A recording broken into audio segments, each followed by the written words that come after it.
Call the meeting to order, please. Have everybody rise.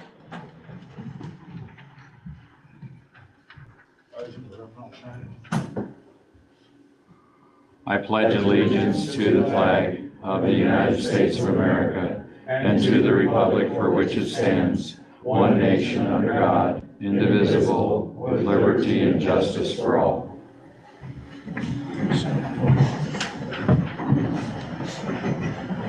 Good morning and welcome everybody to the York County Board of Commissioners meeting for February 20th, 2024. Roll call, Kelly? Gross. Present. Bear. Ott.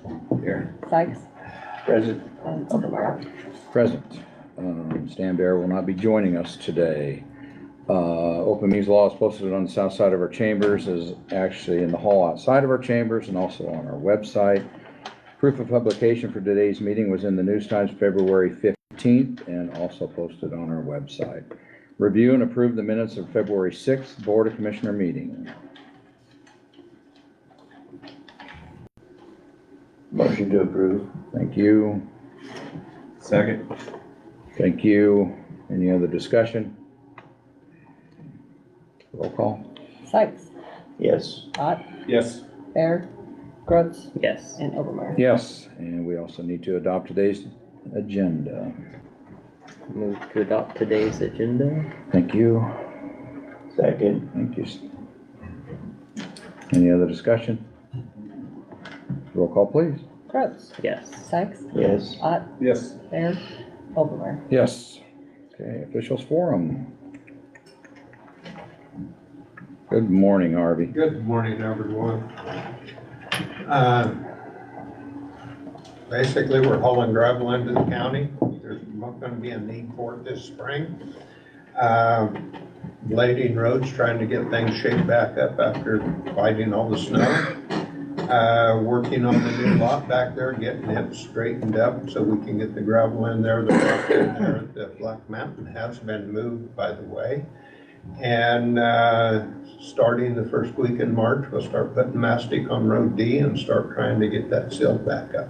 So that's kind of where the road department is at this moment. So We continue to haul gravel then, I mean, so there's we're finding it, some available somewhere, huh? yes. They're surely not pumping it, I assume, yeah? Well, one place was getting their pump ready. Were they? So he was going to try to get started. So, but yes, we have found some to keep going. Good deal. It amounts to. Good deal. Yeah, there's some out there that look pretty bare. Oh, yes. Oh, yes. Okay, any questions of Harv this morning? Thanks, Harv. You bet. Have a good day. Any other officials this morning? No other officials. Public forum at this time. Somebody from the public would like to come and comment on anything, they sure can. Good morning. Good morning. Dustin Marvel with OPPD. As I'm sure you're all aware, OPPD is currently working to develop that K-Junction Solar Project west of McCool Junction here in York County. Since acquiring the project late last summer, we have remained engaged with the local community and have a pretty dedicated public power team working to ensure that any kind of concerns are being addressed, as well as, you know, truthful facts about solar development are being kind of communicated and discussed. While not necessarily a focus today, I do want to highlight one vital role of reasonable and fair zoning regulations and how they play into developments. So in a recent survey here locally within the county this year, 87% of York County residents basically told us that landowners should have the right to develop solar on their property.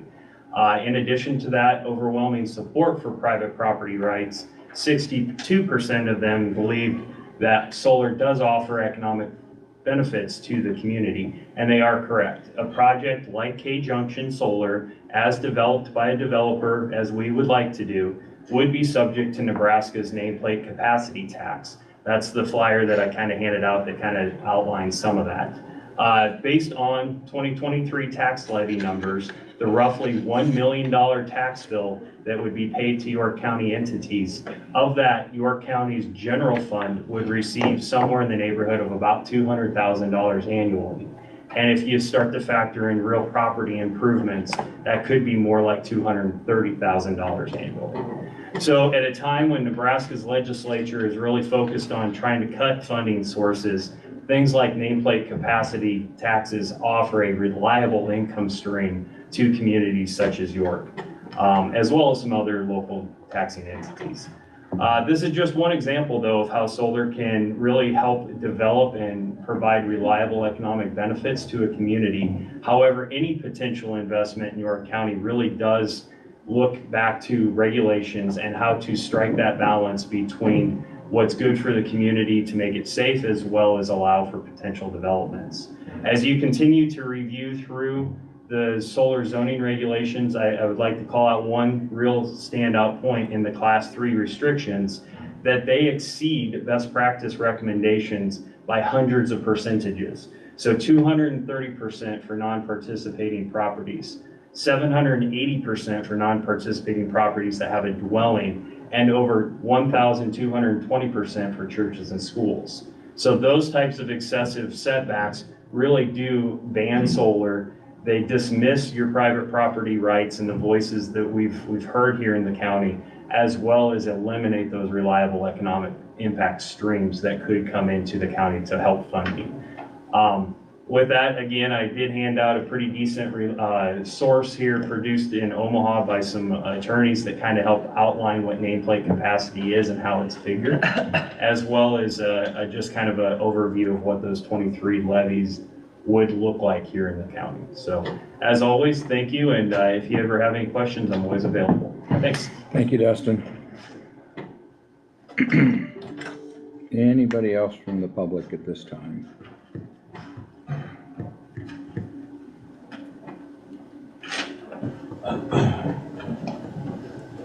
Morning, Jim. Morning.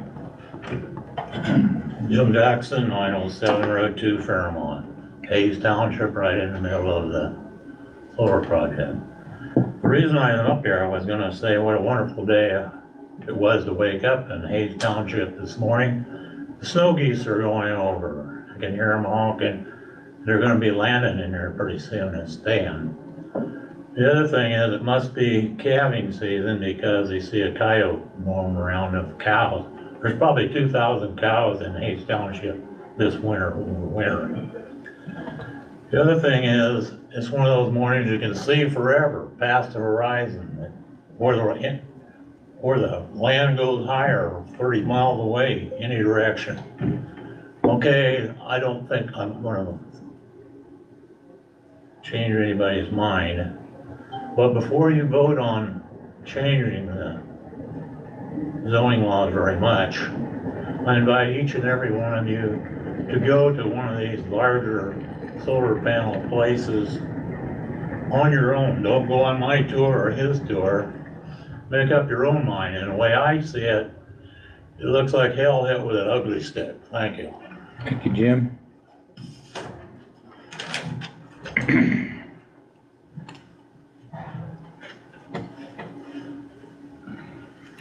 Morning, Jim. Good morning.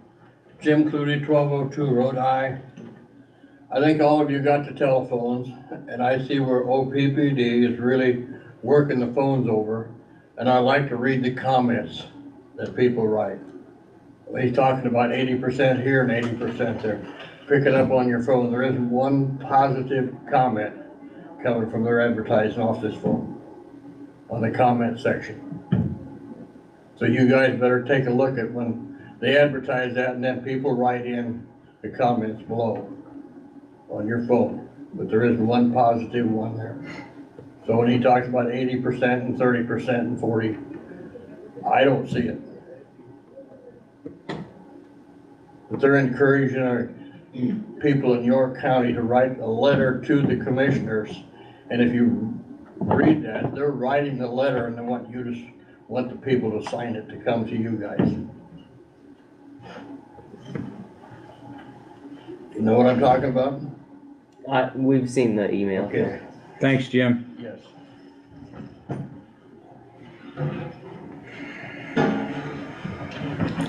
Morning, Diane. Good morning, Diana Johnson Henderson. I was rather surprised. I believe it was the day or two after Christmas when I got a telephone survey. And they started asking me questions and I said, who is doing this survey?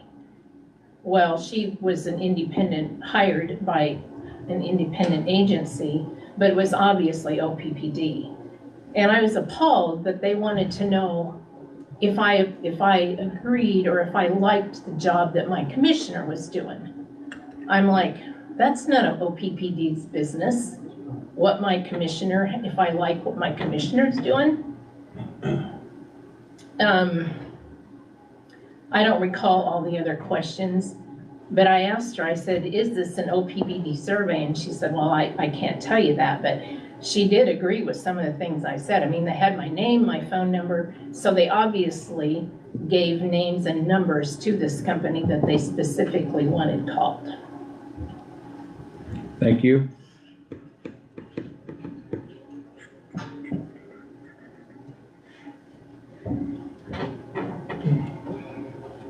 Morning, Willard.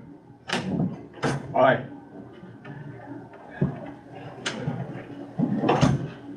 You ready for the pitch? Willard Peterson, 514 Road 13, York, Nebraska.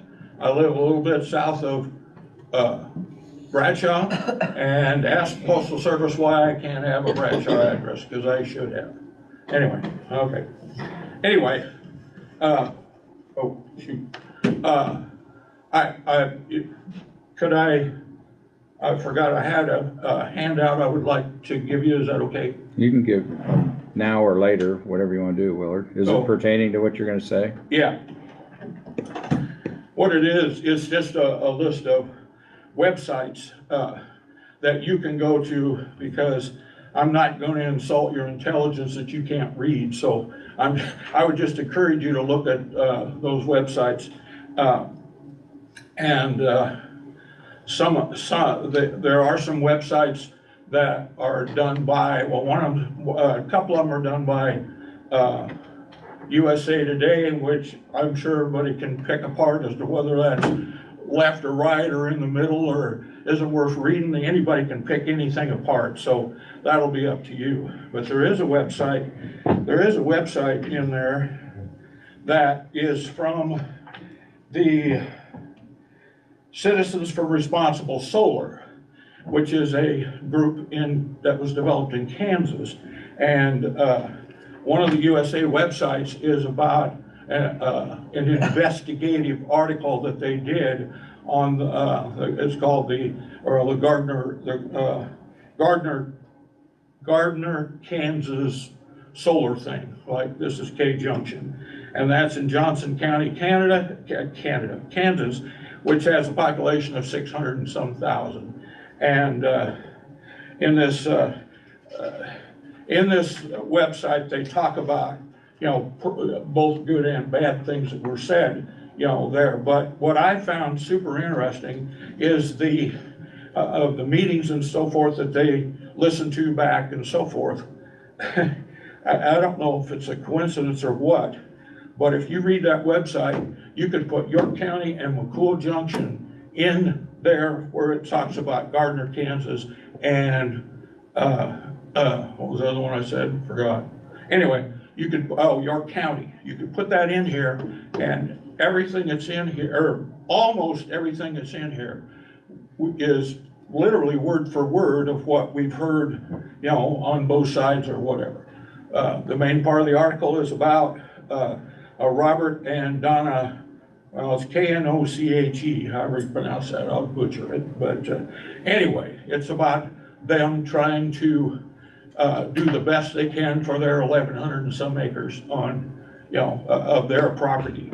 And I like the remark, or her quote that she said when she first got up. She says, "I never in all my life thought I would stand up here to protect our property rights by being able to use our land legally for the best benefit of our family." And we've heard those words here from some people in not exactly that quote, but the same thing. So anyway, I would really encourage you to read that. There's another thing where they talk about part of that article, you could click on stuff. And some of it was, where you could go in and they looked up information about some of the negatives that people had brought up down there. And a lot of this is about, some of this is about wind too, because I thought it was interesting in Kansas gets a little over 44% of their electricity from wind. And not much from solar. But anyway,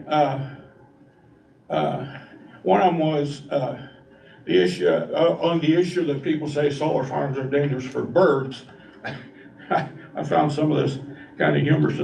It says some water birds can mistake a solar field for a lake, but then talks about some things that they're doing with patterns of those and so forth.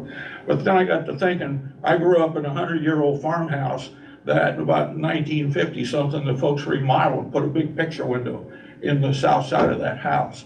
And as far as killing birds, I can remember all the time I was growing up, for some reason, birds loved that window. And they'd bang into it and knock themselves out. And when they come to, they'd get up and bang into it again.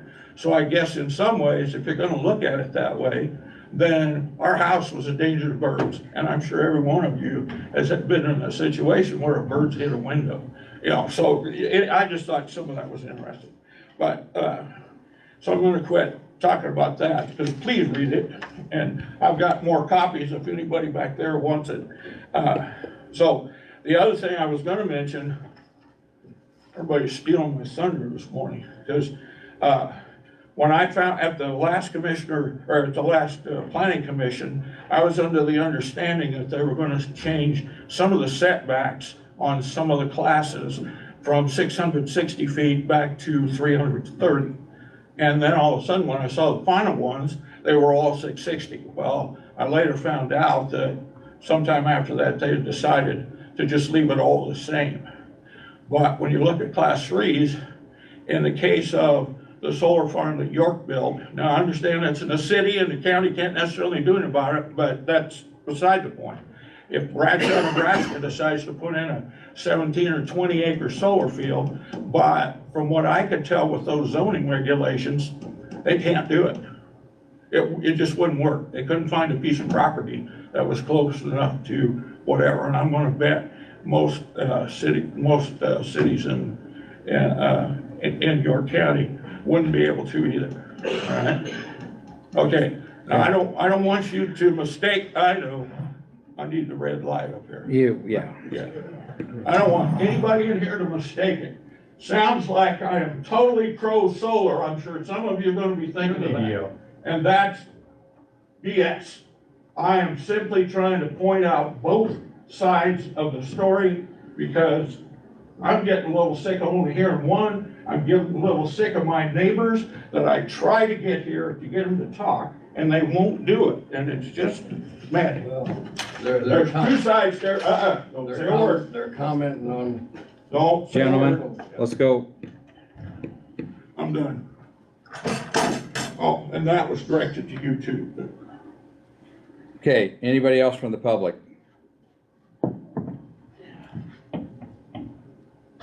Seeing none, we will move on down the agenda. There is no reason for an executive session that I'm aware of this morning. There are no general assistance cases. We do, up next, we'll have approved payroll and vendor claims. We have some additions and then a correction. So the correction would be under visitor promotion fund. It's just a name change from, it's for a billboard lease, and it changes the name from Jennifer Heyer to Christina Payne. So the amount stays the same at $250. We also have a additional claim that was brought in late for Cisco. This will be out of 671, which is corrections. It's who we get food and stuff from. 993.19 will be an additional claim.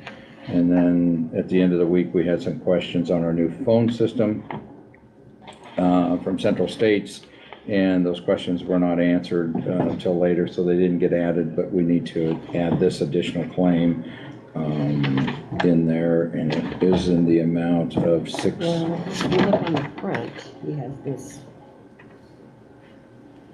$5,521.36 for this additional claim. And this was, we bringing this out of data? I think so. Out of data, right? So those are the additional claims. Now, those being spoken about, is there any others that you've seen that were, may need answered?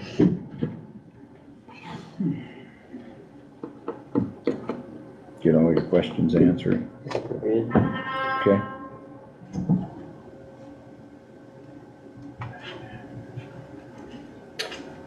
Move to accept the payroll and vendor claims with the additions and changes. Thank you, Daniel. Second. Go ahead. Thank you, Leroy. Any other discussion? Roll call, please. Rhodes, Yes. Ott, Yes. Sykes, Yes. Bear, Overmeyer. Yes. Okay, there is no funding transfers that I'm aware of right now. We do have the public hearing at 9 o'clock for the conservative easement, so we will pass by that. Discuss an act on hazard mitigation.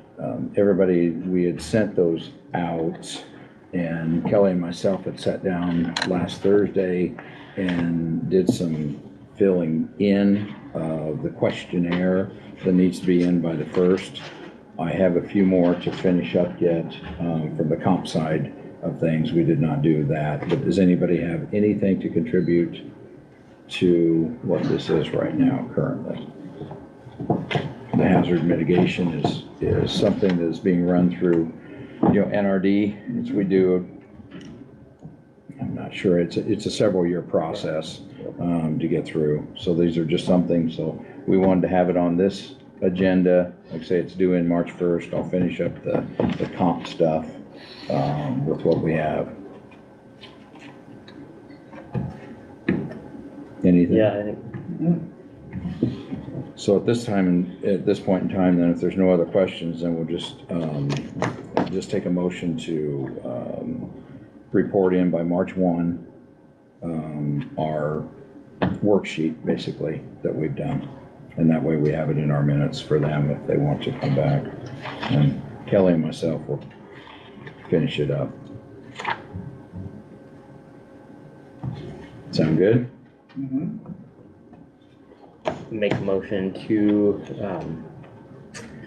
approve the chairman's signature on the hazard mitigation plan to be submitted prior to March 1. Thank you. Second. Thank you. Any other conversation? Roll call, please.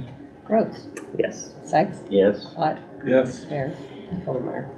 Yes. Okay, discuss an act on resolution, employee general extended leave of absence.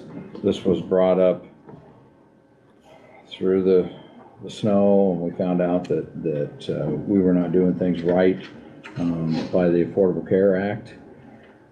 So we need to change the way we're doing things. We need to rewrite the handbook, which the handbook committee will start meeting at the end of the month, 29th, I believe it is. So for the time being, HR thought it would be appropriate for us to pass a resolution to state what the leave is. And what we filled in there was 30 days, because when the federal government looks at a full-time employee, they look at it either 30-day prior or 30-day forward, what you expect to work or what they have already worked. And so we considered that being a full-time employee. This touches a very small percentage. This is only employees that haven't been here for like a year to be able to use certain parts of our package. So what we would like to do is pass this now, and then when we work and update the handbook, then it will be covered in our handbook. But this would allow them to have leave for that 30 days to continue to be a full-time employee, which they were expected. And this is only in the case of extended sickness or, something like, say, it's a very small, but Zell felt like we needed to have something done. Any questions on that, what we're talking about?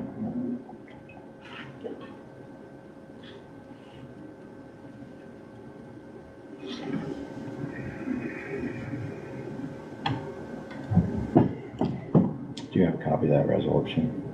No? On my computer. Okay. So, yeah, I'd make a motion that we adopt a resolution, approving, The extended leave extended leave. to 30 days. Second. Thank you, Leroy. Any other discussion? It'll get cleared up. Like I say, once we Right. get the handbook done, then this gets cleared up. This is just in the short term. Any other discussion? Roll call, please. Brooks. Yes. Todd. Yes. Sykes. Yes. Bear. Oldmeyer. Yes. Okay, we're just a few minutes before the public hearing, and then after the public hearing, then we'll get into the discussion on zoning. So prior to that, I guess I'll just say that, you know, as we enter our discussion on zoning, what I'd like us to do is everybody has had the opportunity, hopefully, to look through the recommended regulations. If there are any changes to those regulations that have been recommended, let's look at the page and the wordage that you would like to change, so we can get that recorded and written down. And then discuss, you know, why we want to do it, you know, thoughts and stuff like that. You know, it's obvious we're probably not going to agree 100% on some things, but then we can take, as we talk about this in probably the next meeting or so, you know, we will probably have to vote on, unless we're unanimous, vote on specific items. So if you have something on page 1 or page 10 or page 25, then just have that recorded, I think, will be the best way to do it. And that way we don't miss some things, because I think there was a couple things that were missed when it was passed this way. And so we just need to make sure we clarify and get all the pieces. You know, one of them, for instance, I'll just bring up is talked about in each and every class. And that is to allow the zoning and or the commissioners to require more testing. It would be my personal opinion that the zoning board is a very important board, but they are not voted on by the people, they are appointed by us, so they probably shouldn't have the authority to require testing. They should recommend to us, and then we would have that type of authority. So that is spelled out in there in each and every class, so it will be on separate pages throughout there. So that's how I'd like to try to address that if we can, so. Sound like a deal? Very good. I'm sure that everybody has taken their time and read through all that. Maybe even read through the whole document. And then there's, you know, the one outlying deal is, this is for solar. Do we need to be talking about wind also? And ask them to start, them being the zoning board, to start dealing with some wind. Because we do not have that in our deal, so. Batteries. I was just gonna, Batteries that capture too, and there's, because of that thing south of, or east of MPPD. That's batteries that capture electricity. So, any other comments for right now, guys, till we'll get this, public hearing held, and then.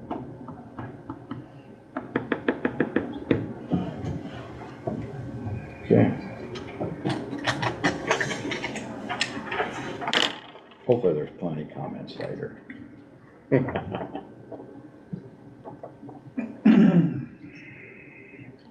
Are we right there, Kelly? Yep. Okay.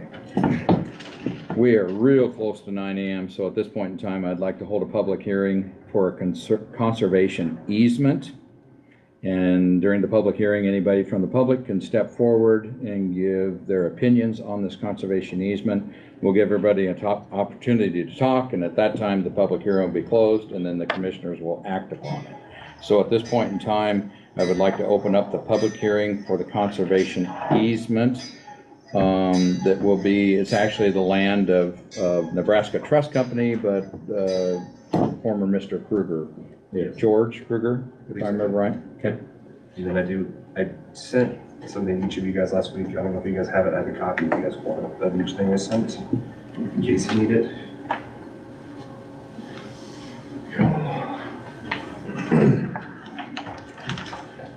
Okay.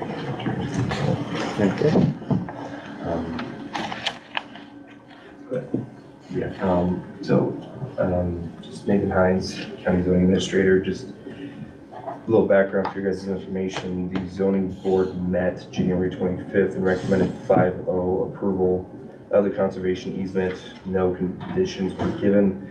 Our regulations are a bit wonky when it comes to easements, but generally there's a catch-all provision and there's some state statute that basically says this is considered like a conditional use permit, so you guys can add conditions if you like.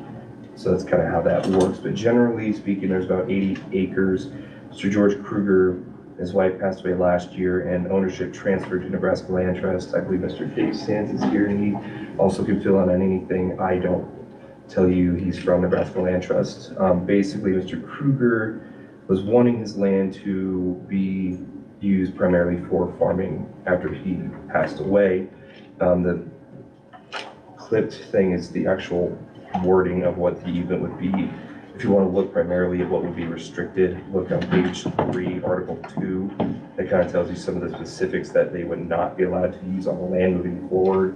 It's not saying that you can't still farm the land. It's not still saying you can't still live on it. It's just saying he doesn't want, pretty much from now, a warm of the land, saying we can't pave over it, we can't put businesses on it, things like that. We can't mine on it.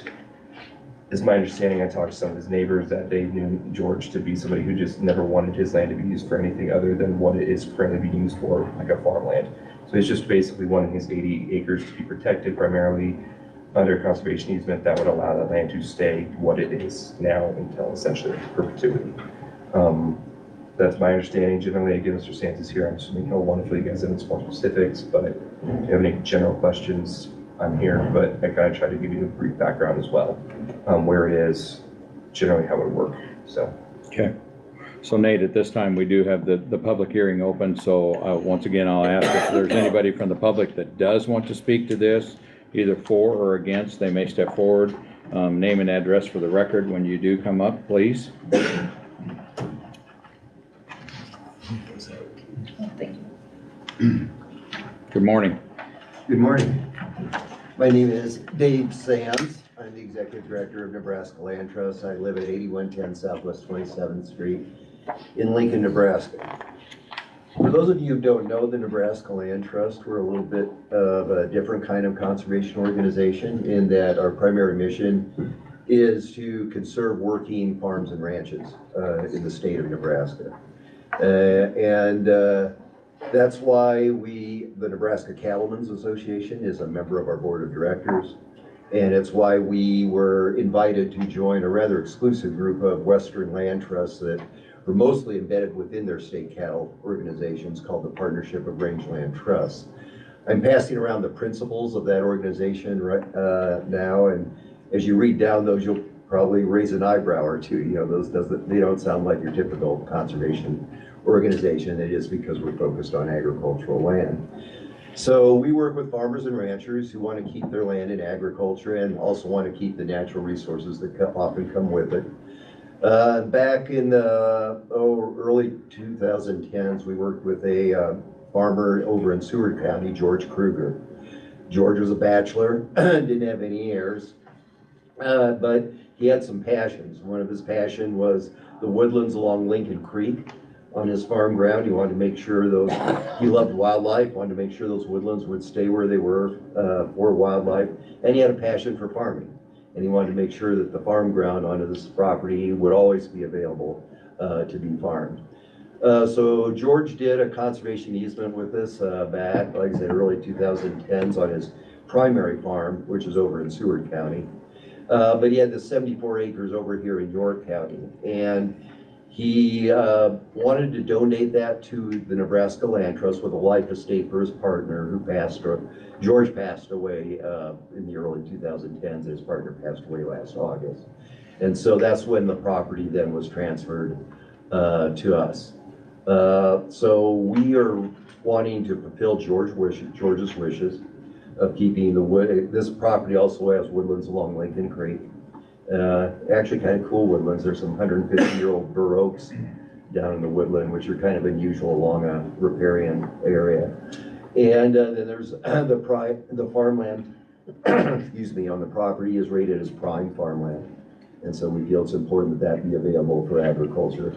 And there's a little bit of grassland on the property that could stay in grass, although it could be improved if someone wanted to plant a different grass crop there. So we don't want to own land. Our plan is to get this conservation easement approved and then sell the land at auction back into private ownership, because we feel at the end of the day, private owners are the best stewards that we have for our lands. So. Okay. Before we get into any question and answers, anybody from the public would like to speak to this? They are more than welcome to at this point in time.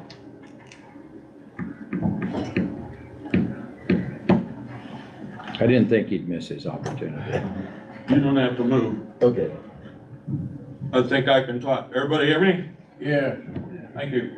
Anyway, Willard Peterson, 514 Road 13, York, Nebraska. I live south of Bradshaw. My address should be Bradshaw, but as the Postal Service, why? It's not. My wife had an uncle by the name of Tom Sherman. Some of you might recognize, he was a Hamilton County Commissioner for years. He had a ranch up that bordered on the Platte River, and there's a couple over in Aurora by the name of Bill and Jan Whitney. Possibly I don't know if any of the rest of you heard. They're in the business to preserve land. They're more mostly into prairie, to make sure that our prairies are conserved. And anyway, so I have worked with them in some summers. They do some programs with the kids, and it's a very, very noble thing, I believe. And they're different in the fact that they actually purchased the land when it's put into, it's called Prairie Plains Resources Institute is what it is. It's put into that, and then that stuff will stay in perpetuity as ranch land. My wife's Uncle Tommy had part of his ranch bordered Platte County, or the Platte River, and it had a few acres of a type of prairie with types of plants on it that you can literally find nowhere else in Nebraska anymore. And but my Uncle Tommy was a real conservationist and so forth, and his request at his death was that Prairie Plains be able to buy his ranch, and they were able to raise the money, and they did. So now that will be safe. So these kind of efforts, I believe, are very noble, and with everything else that's going on, to preserve some of our natural heritage. Thank you, Willard. Anybody else from the public? Any questions for me or Fred? You can hang on right there. If there's no other, then we'll close the public hearing and we'll go. Anybody else from the public? Okay, at this point in time, we will close the public hearing and we will take up the discuss and act on the conservation easement. Gentlemen, do we have any questions this morning? The easement itself that Nate had handed out to us, there's a grantee and a grantor. The land is up for sale or coming real quickly. This week, actually. This week, is it an online auction or? There's gonna be a live auction at the Holiday. I'm sorry, that might. There's gonna be a live Thank auction at you. the Holiday Inn. Yeah. Okay, and so when that barring what happens here, and that easement is on there, and there's all these restrictions, so who polices that? Is that the Nebraska Land Trust that Right. polices it? That's our fiduciary duty, to monitor every easement at least once a year. And so we go out and physically visit the property and make sure that the terms of the easement are being upheld. And then what happens if they aren't? We usually talk to the landowner first, have a friendly conversation. Usually violations aren't by design. And so we always try to resolve things in an amicable way, if at all possible. We have never been to court in 20 years since we have been formed. We have only had 2 easement violations out of 50 easements, and both of those were resolved amicably. And although this is very new to York County, at least the number of years I've been sitting up here, It was mentioned about Seward County, and are there many other places around that these easements are taking place? Yeah, we currently have easements in, I believe, 18 counties, from Sarpy to Sioux, all the way across the state. Any other questions this morning? So if you're selling the ground, you need the easement to make sure they only use it for farming. Yeah, so it can't be subdivided. You're trying to do what Mr. Kruger asked you to do. Exactly right.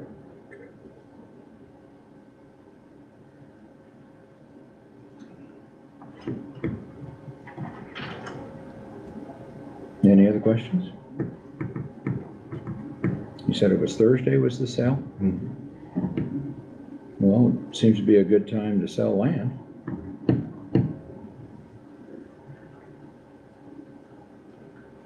If there's no other questions, what's your wishes? And this was, remind you what Nate said, this was a, planning commission did vote unanimously to forward this on to us.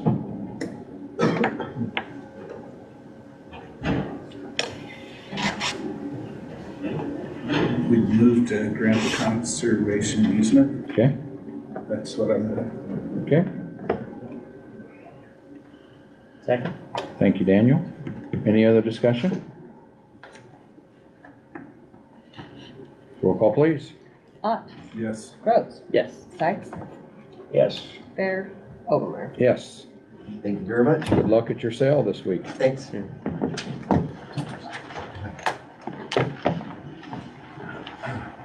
Okay.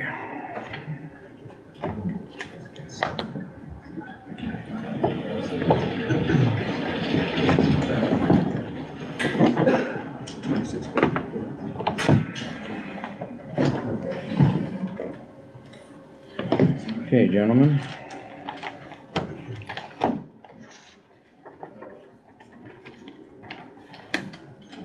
Moving on to the zoning.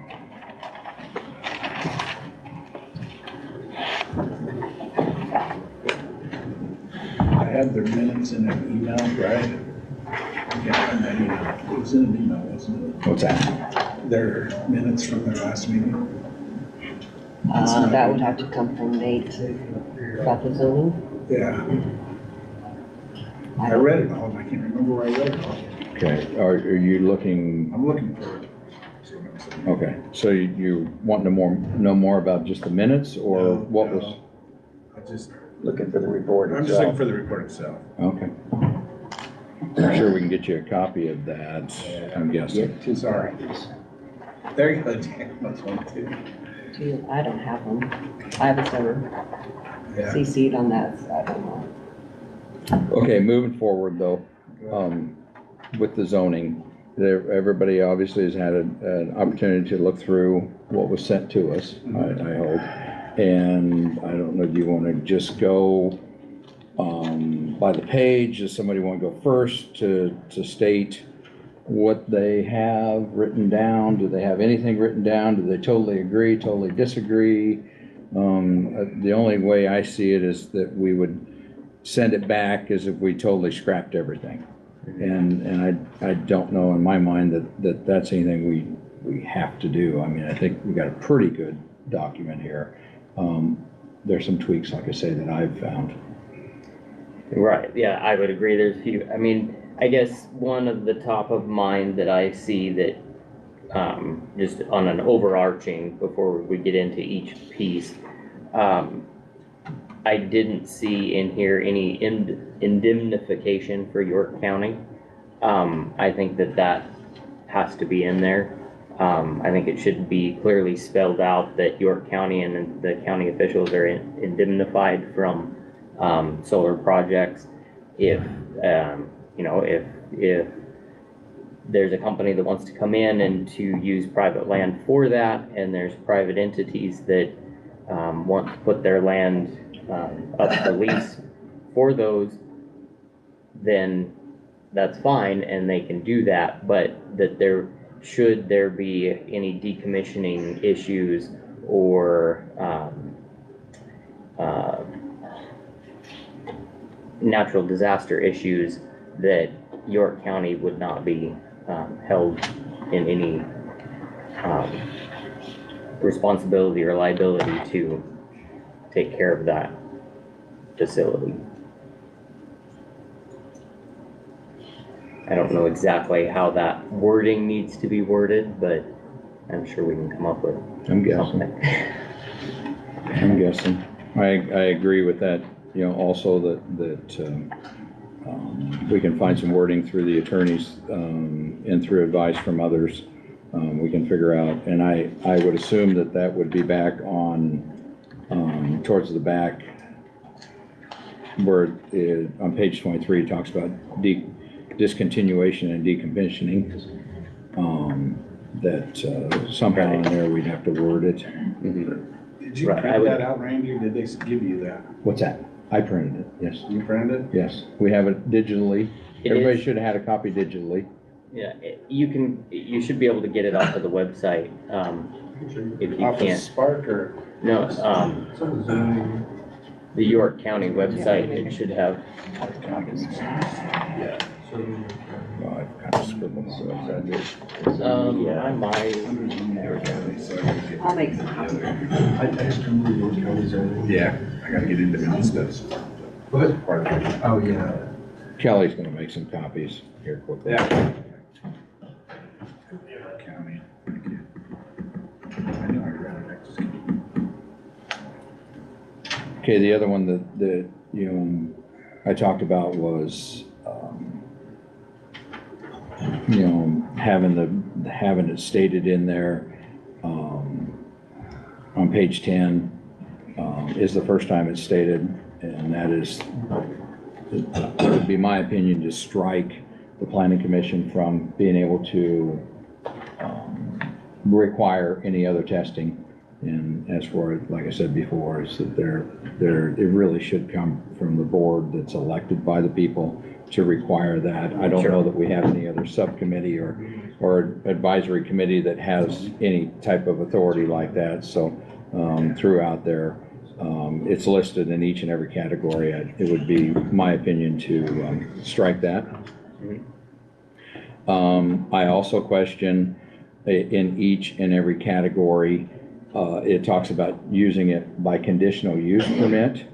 And in our zoning regs and using odor footprint or using construction setbacks, anytime anybody meets what we have put out in our zoning regs, then they are just automatically able to do it, instead of going through the process of meeting the zoning reg and then going through the whole process of going through the conditional use permit again. I question whether we need to do that or not, whether we need to do the conditional, because if we're talking about conditional use permit, now each and every parcel would have to have letters sent out, and we'd have to hold public hearings and do all that. But if they're meeting the setbacks that we already say, this is what we want, then it should be an allowable practice. That would be my opinion. I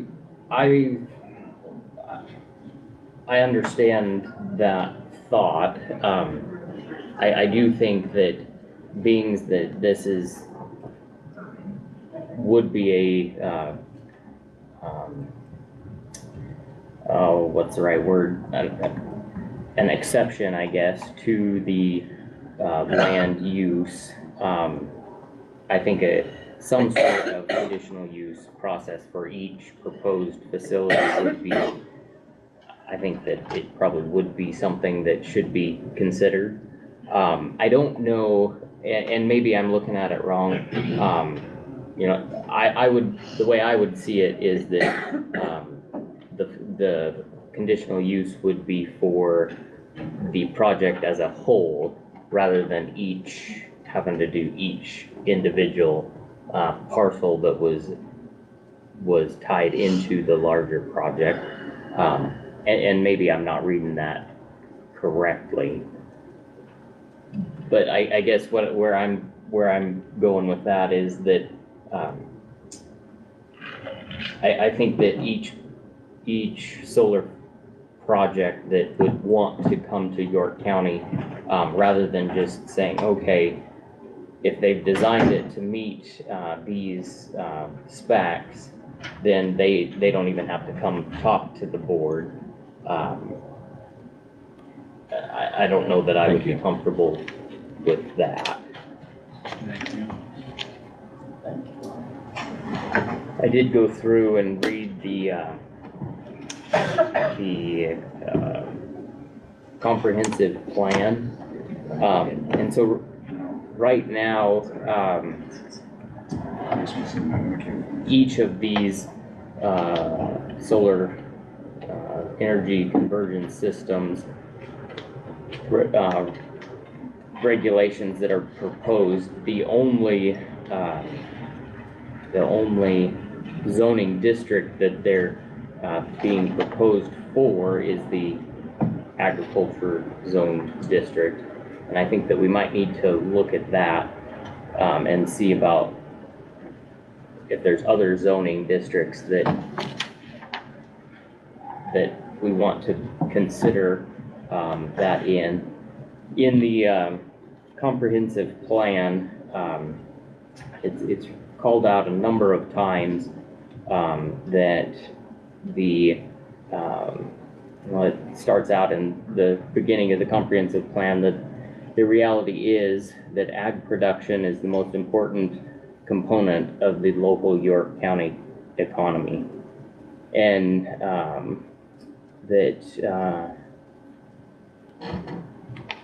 that agriculture production expansion, including crop and livestock, is excellent, if not the best way to enhance the local economy.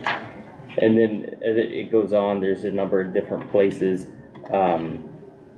There's one that says that the primary objective of comprehensive plan would be to preserve prime cropland for use as cropland as much as possible.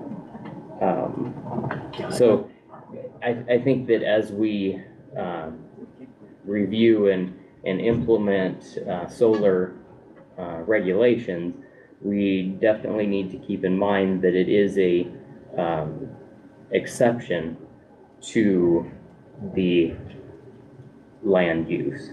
And so I guess that's where I'm going, in that I think we need to keep it as a conditional use permit.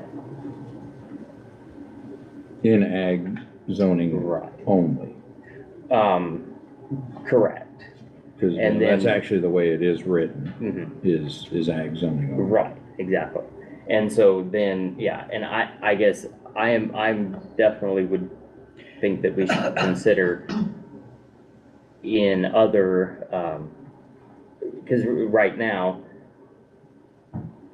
we don't have anything lined out as far as like the industrial zones and the highway corridors.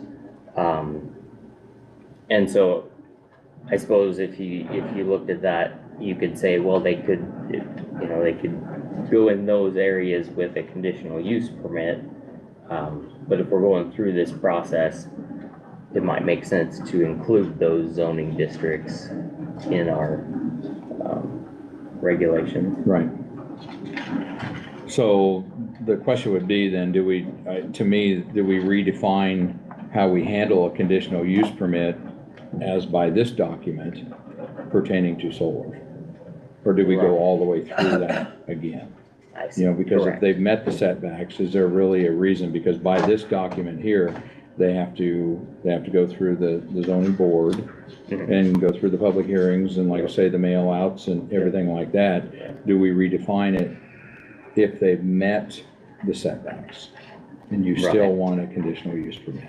Okay, right. Because, you know, the reason they're going through a conditional use permit is because they're not agreeing with the document. You know, for instance, our one, Sure. 2 house per 40 or Right. whatever, they're not agreeing with the document. And in this case, they're actually agreeing with the document, but if you want that additional step, do we need to redefine what that is Sure. compared to the other? Okay, right. Yep. Would you find that Yep. reasonable? Right, there could be something in there that, calling it out as a some sort of different type of permit or something. Could be could be looked at, I think. Okay. So that will be a topic of discussion, I think so. more thought and discussion. Yeah. Go ahead. It's listed in other literature that there's more than just agriculture being defined when they do those permits.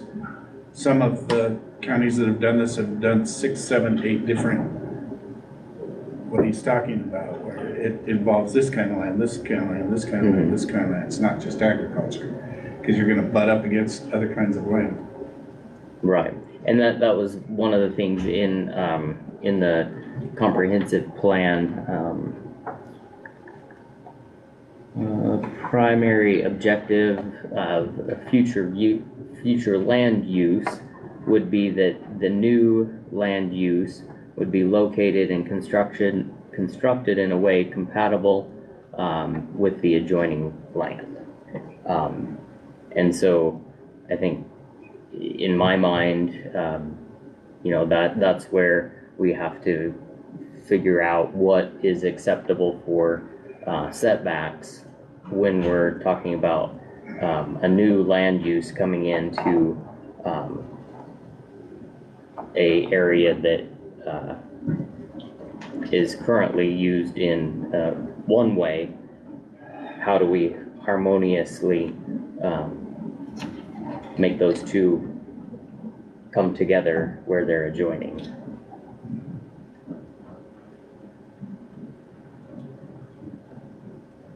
So there'll be more on that.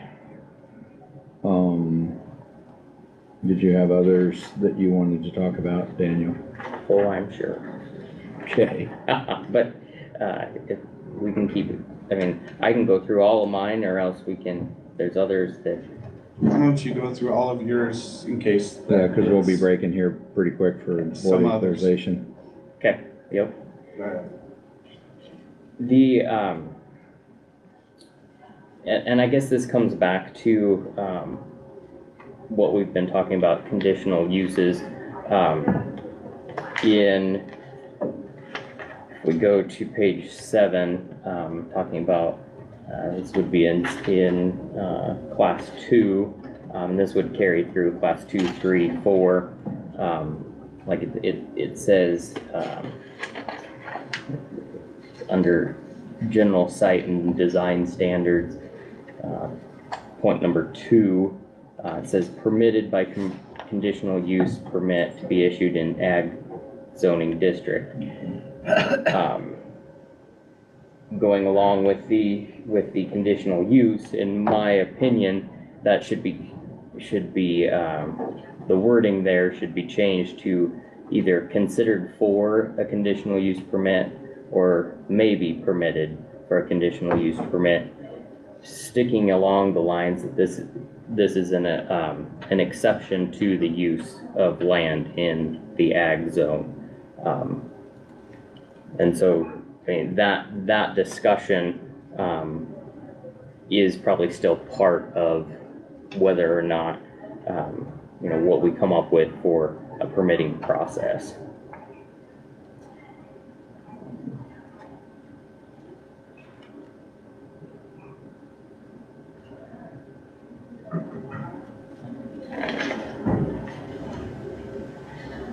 There was just on page 8, there's just some wording, I'm not sure, it's in point number 7, CSECS shall provide visual screening for adjacent non-participating, but it doesn't say what. So is that, and maybe that's just encompassing all non-participating properties, but I didn't know if we needed to insert, and I think that carries through to all of the classes, if that was pertaining to non-participating parcels or properties or dwellings.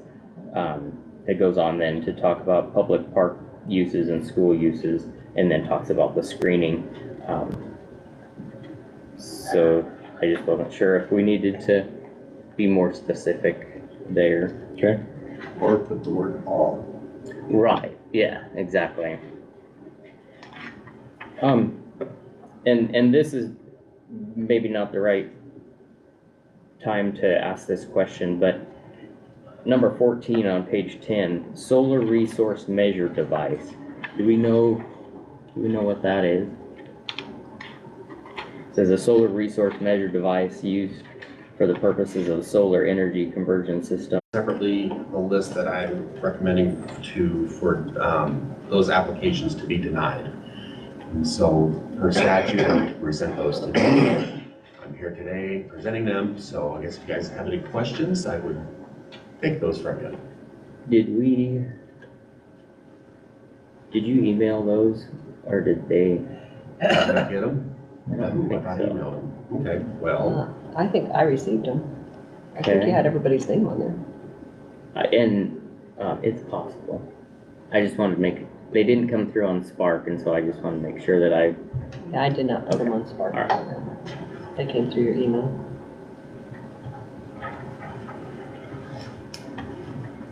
so what I did, I attached two documents. One was the ones I'm recommending for approval, and then the ones I'm recommending for denial. So, When did you do that, Kelly?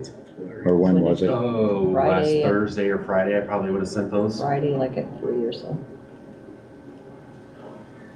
Yeah, I don't know if they came through. Did you gentlemen get them either? I was starting to worry that maybe I was overlooking something. Okay, well, I can resend those for you.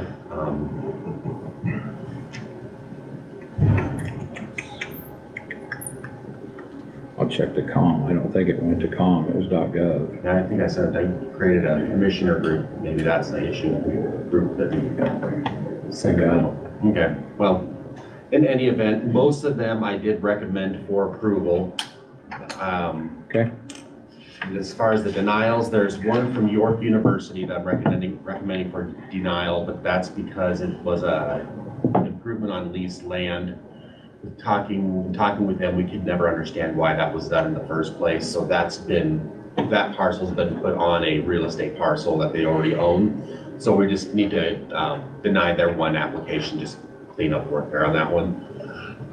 Otherwise, the other denial ones are for Grace Children's Home in Henderson. I've received enough concerns and people reaching out from the Henderson area about Grace Children's Home and whether those properties are really being used for the purposes that they set out, that they say they're using it for. So I'm going to recommend those for denial. And then there's 2 or 3 parcels that are partial improvement, where they have like a daycare. A couple have daycares in them. One has a daycare, and the other one is a church that has rents out some office buildings and some other entities. So those are partial applications there recommended.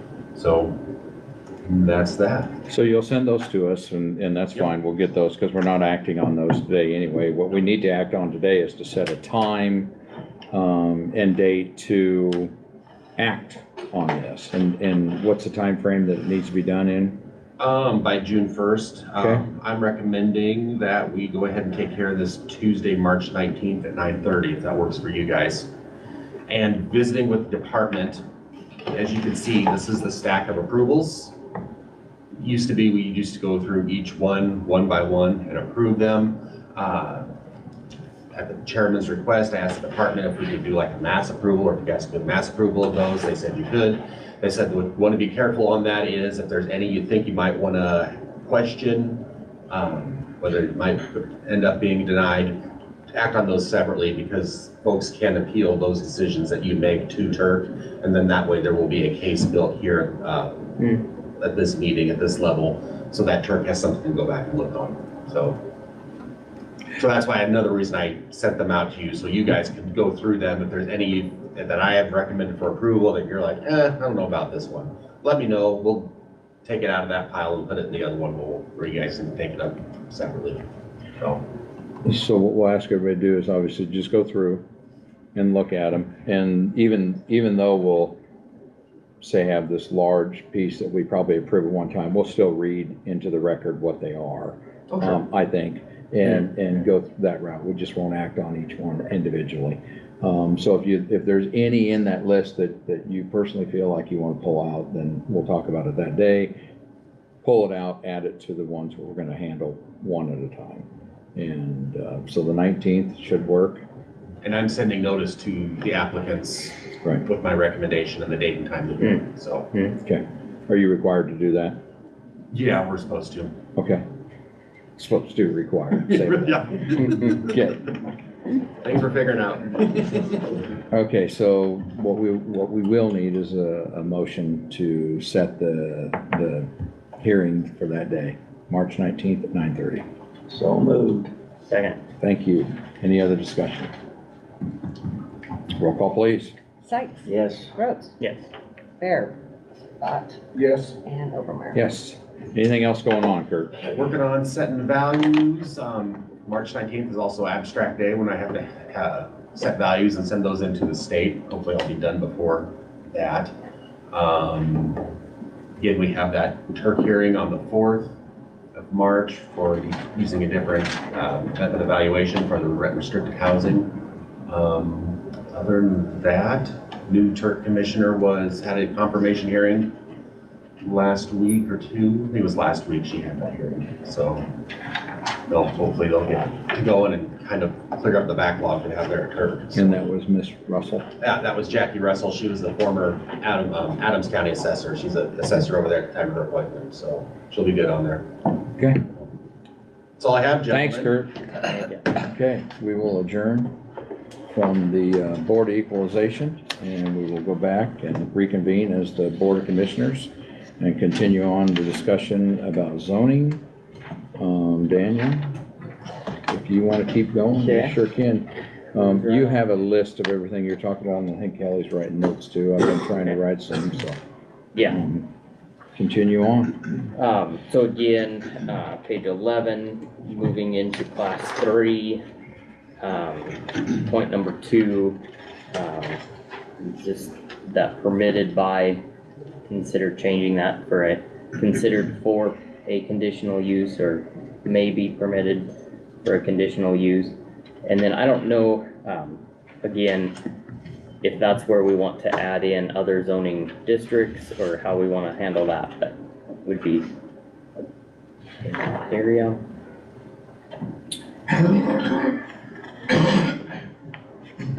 Page 12, just the very first top of the page, waiver of setback requirements. The setback requirement may be waived and lessened. Should that be waived or lessened? I don't know. It's just it's nitpicky wording. Page 12, at the very top of the page. And just setback requirements may be waived and lessened. Or maybe it should be waived and or lessened. I don't know. Grammar. Not a big deal. Again, number 7. That adjacent non-participating, just kind of is, maybe adjacent non-participating is encompassing enough, or maybe it's too encompassing, I don't know, we just need to consider that. And then, so on class 3 and 4, with the screenings, there's nothing in there regarding the maturity of the vegetation.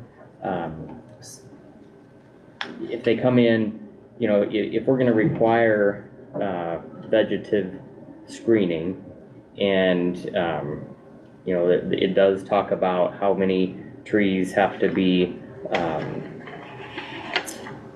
think that's actually on the next page, on the page 13, about at the rate of at least 10 trees for every 100 feet, 1 deciduous, 3 evergreen, and so on. But it doesn't say anything about maturity at time of planting. And so I don't know if we need to be more specific on that. I mean, if you plant a seedling tree, according to this, it would be fine.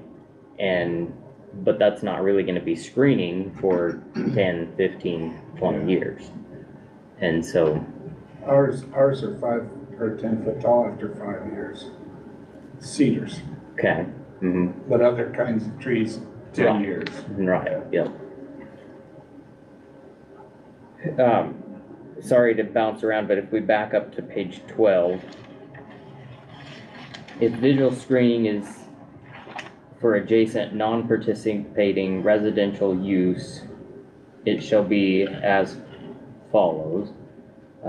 Screen is required, the screen shall cover 100% of the surface area of the vertical plane extending along the property line adjacent to the ECS at an amount equal to or greater than the surface area of the dwelling to be visually screened.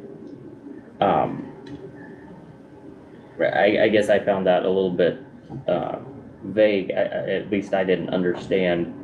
I mean, it says that at 100% of the surface area, but does that mean that it only, then it says equal to the surface area of the dwelling?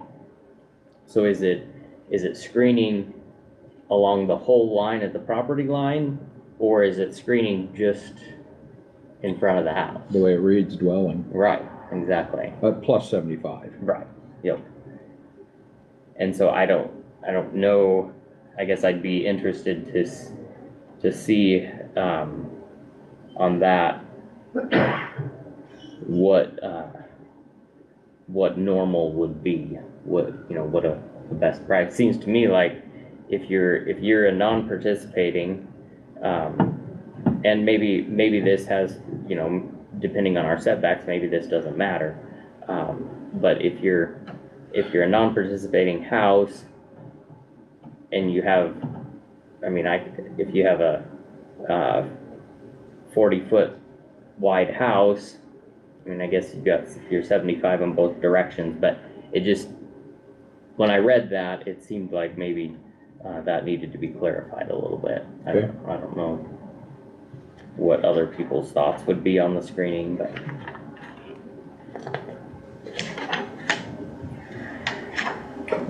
So then if on page 15, moving into class 4, again, same wording in the general site and design standards. One thing, and I think that Randy, you had put that, we had discussed this anyway, and so you might have this marked out. But while we're going through, from participating properties, currently it says no setback is required.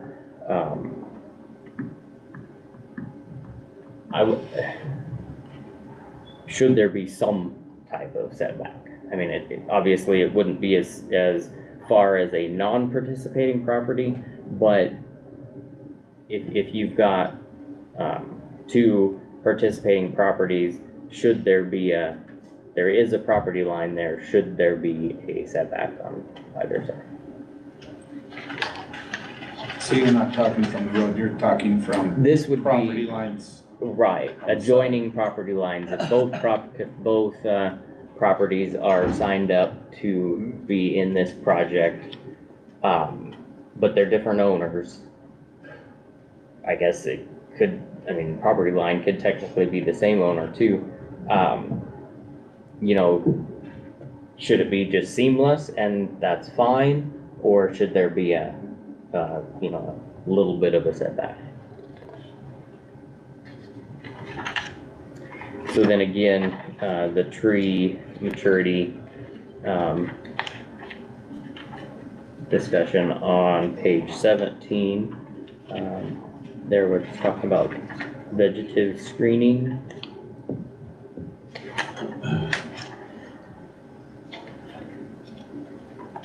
So then, page 19, we get into the application requirements for class 2, 3, and 4.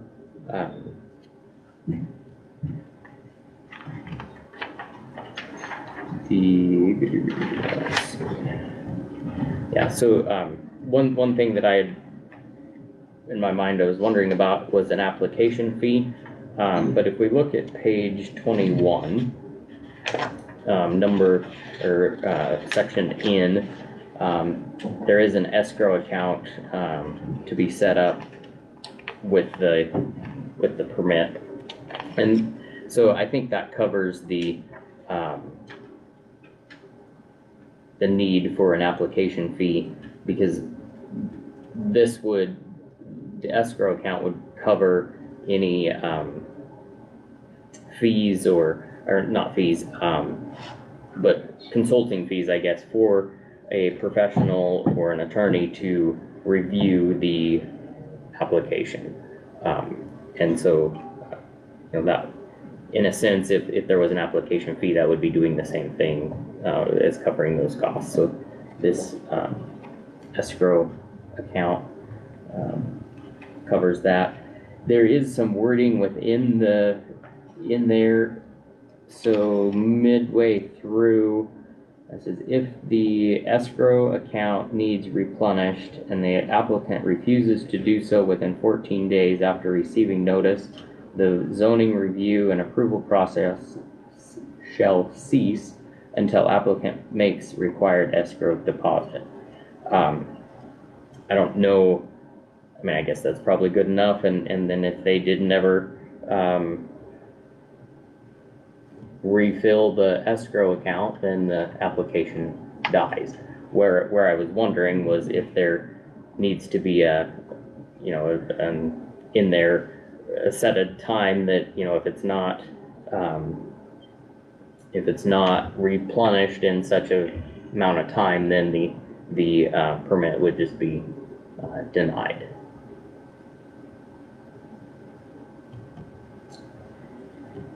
Section M, so just above that, still on page 21, it says there's a substantial need for the proposed use of CSECS greater than 100 kilowatts. It does not give any parameters. So if there's a need for 100 kilowatts in San Francisco, do we care about that here in Nebraska? So, to me, there's no teeth in that review, because you could, there's easy going to be able to be shown that there's a need for 100 kilowatt anywhere in the world. And so does that, if we're going to require a certification that there is a need, should it be a need that, is it that Nebraska, is that the US, is that something? I'm good, I just need the right three numbers, okay? So you want some sort There of should be a barrier for where that can parameter. go. Right, exactly.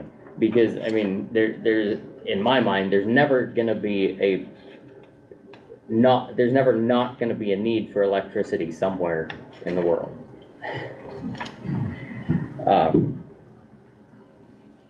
Let's see. Letter O, this is an escrow account for the investigation of complaints.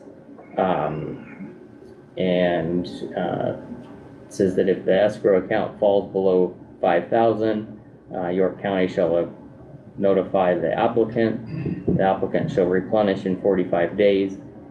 But again, there's no teeth in that. So does there need to be a penalty if it's not replenished in 45 days?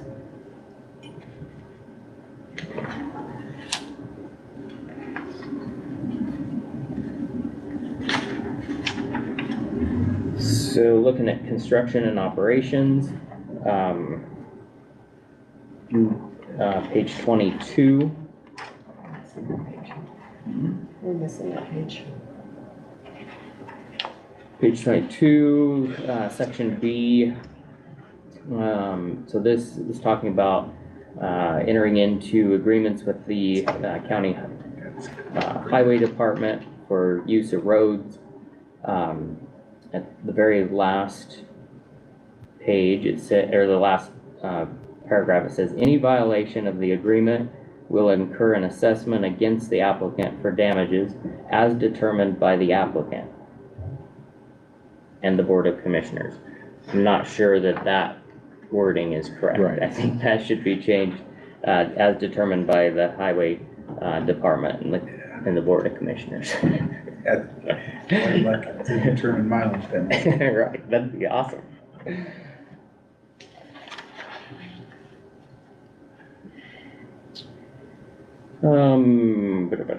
Page 23, safety measures.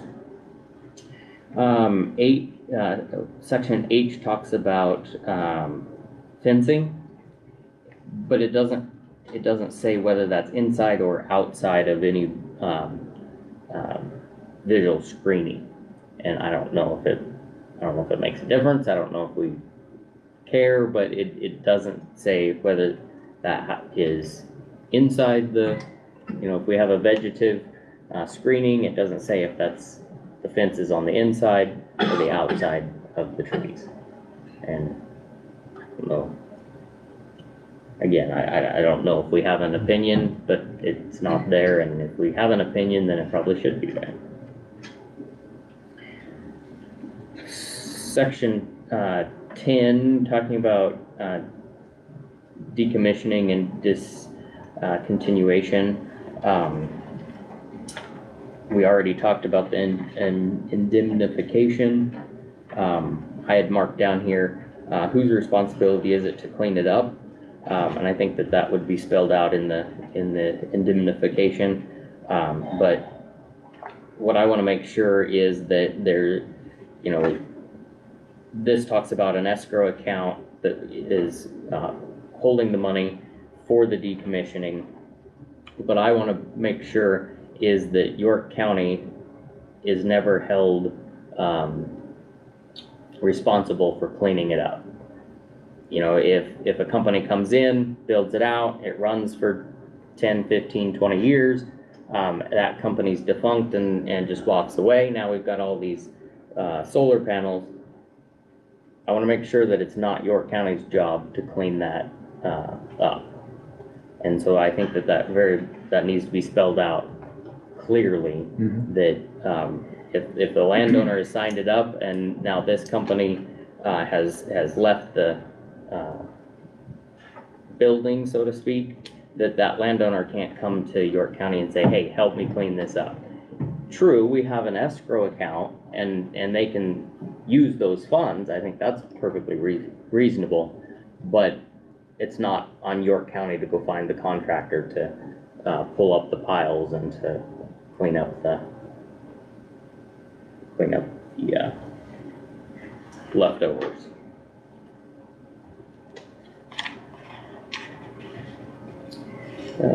Page 24, this is talking about noise. There is a section B that talks about a noise study completed 1 year after the construction, and that there would be a study found to make sure that the noise level falls within the boundary set here, but again, no teeth. So if it comes back and it says that the study that they're 10% over the noise requirements, okay, we're 10 over, and so what? What are you gonna do? So I wonder if there shouldn't be some teeth in there to say, okay, you've got 30 days to rectify this and